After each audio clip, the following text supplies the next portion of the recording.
فرمایا کہ رسول اللہ صلی اللہ علیہ وسلم نے ہجرت کے بعد ہر سال قربانی فرمائی، کسی سال ترک نہیں فرمائی۔ ہجرت کے بعد آپ نے قربانی پہ مواظبت کی ہے، تو اس سے جو ہے اس مواظبت سے ثابت ہوا کہ جو ہے وہ قربانی واجب ہے، یعنی مواظبت سے قربانی کا وجوب ثابت ہو گیا۔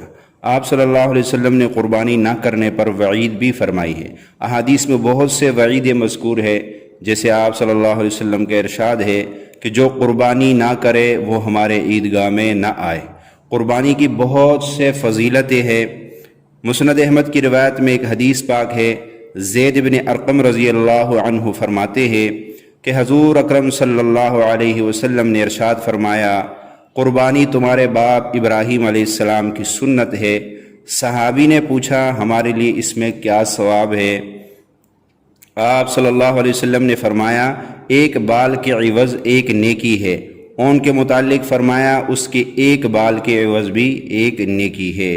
حضرت ابن عباس رضی اللہ عنہ فرماتے ہیں قربانی سے زیادہ کوئی دوسرا عمل نہیں الا یہ کہ رشتہ داری کا پاس کیا جائے۔ قربانی کے دنوں میں قربانی کرنا بہت بڑا عمل ہے۔ حدیث میں ہے کہ قربانی کے دنوں میں قربانی سے زیادہ کوئی چیز اللہ تعالیٰ کو محبوب نہیں، اور قربانی کرتے وقت خون کا جو قطرہ زمین پر گرتا ہے وہ گرنے سے پہلے اللہ تعالیٰ کے ہاں مقبول ہو جاتا ہے۔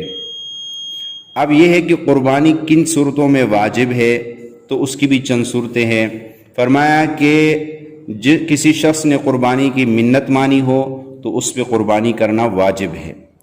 کسی شخص نے مرنے سے پہلے قربانی کی وصیت کی ہو اور اتنا مال چھوڑا ہو کہ اس کے تہائی مال سے قربانی کی جا سکے تو اس کی طرف سے قربانی کرنا واجب ہے۔ نمبر 3، جس شخص پر صدقہ فطر واجب ہے اس پر قربانی کے دنوں میں قربانی کرنا بھی واجب ہے۔ اور جس شخص کے پاس رہائشی مکان، کھانے پینے کا سامان، استعمال کے کپڑوں اور روزمرہ کے استعمال کے دوسرے چیزوں کے علاوہ 52.5 تولہ چاندی کی مالیت کا نقد روپے، مال تجارت یا دیگر سامان ہو، اس پہ قربانی کرنا واجب ہے، یا 52.5 تولہ چاندی ہو یا 7.5 تولہ سونا ہو۔ مثلا ایک شخص کے پاس 2 مکان ہے، ایک مکان اس کی رہائش کا ہے اور دوسرا خالی ہے، تو اس پر قربانی واجب ہے، جبکہ اس خالی مکان کی قیمت 52.5 تولہ چاندی کے مالیت کے برابر ہو تو پھر، یا مثلا ایک مکان میں وہ خود رہتا ہو اور دوسرا مکان کرائے پر اٹھایا ہے تو اس پر بھی قربانی واجب ہے۔ البتہ اگر اس کا ذریعہ معاش یہی مکان کا کرایہ ہے تو یہ بھی ضروریاتی زندگی میں شمار ہوگا اور اس پر قربانی کرنا واجب نہیں ہوگا۔ یا مثلا کسی کے پاس 2 گاڑیاں ہیں، ایک عام استعمال کی ہے اور دوسری زائد، تو اس پر قربانی واجب ہے۔ یا مثلا کسی کے پاس 2 پلاٹ ہے، ایک اس کے سکونتی مکان کے لیے ہے یعنی رہائشی مکان کے لیے، اور دوسرا اس سے زائد ہے، تو اگر اس کے دوسرے پلاٹ کی قیمت 52.5 تولہ چاندی کی مالیت کے برابر ہو تو اس پر قربانی واجب ہے۔ عورت کا مہر معجل اگر اتنی مالیت کا ہو تو اس پر قربانی واجب ہے۔ یا صرف والدین کی طرف سے دیا گیا زیور استعمال سے زائد کپڑے نصاب کی مالیت کو پہنچتے ہو تو اس پر بھی قربانی کرنا واجب ہے۔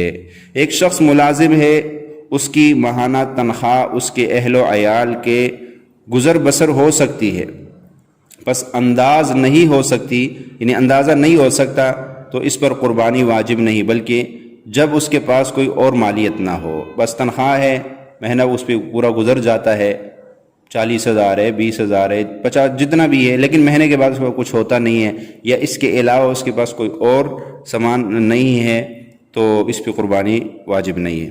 ایک شخص کے پاس زرعی اراضی ہے جس کی پیداوار سے اس کی گزر اوقات ہوتی ہے، وہ زمین اس کی ضروریات میں سمجھی جائے گی۔ کھیتی باڑی ہے اس کے پاس، اس کے علاوہ اور کوئی کام کرتا ہی نہیں ہے، کھیت میں اپنا لگا ہوا ہے، بہت زیادہ کھیت ہے یعنی زمین ہے اس کے، لیکن یہ ساری اس کی ضرورت بھی سمجھی جائے گی۔ ایک شخص صاحب نصاب نہیں ہے، نہ قربانی اس پہ واجب ہے، لیکن اس نے شوق سے قربانی کا جانور خرید لیا تو اب یہ قربانی اس پہ واجب ہو گئی۔ ایک شخص کے پاس ہل جوتنے کے لیے بیل اور جو ہے دودھ دینے کے لیے اس کے پاس گائے ہیں، بیل سے ہے، اس کے علاوہ جو مویشی ہوں گے وہ اگر مالیت کے نصاب کو پہنچے تو پھر اس پہ قربانی کرنا جو ہے وہ واجب ہے۔ صحیح قول کے مطابق بچے اور مجنون پر قربانی واجب نہیں، خواہ وہ مالدار ہو۔ تو یہ تھے اب تک کے جو قربانی کے چند مسائل، قربانی کے فضائل آپ نے سن لیے، اور اس سے پہلے آپ نے قربانی پہلے آپ نے قربانی کے فضائل سنے، اور یہ قربانی کس شخص پہ واجب ہے تو وہ بھی آپ نے سن لیے۔ امید ہے آپ کو بہت فائدہ اس سے ہوا ہوگا۔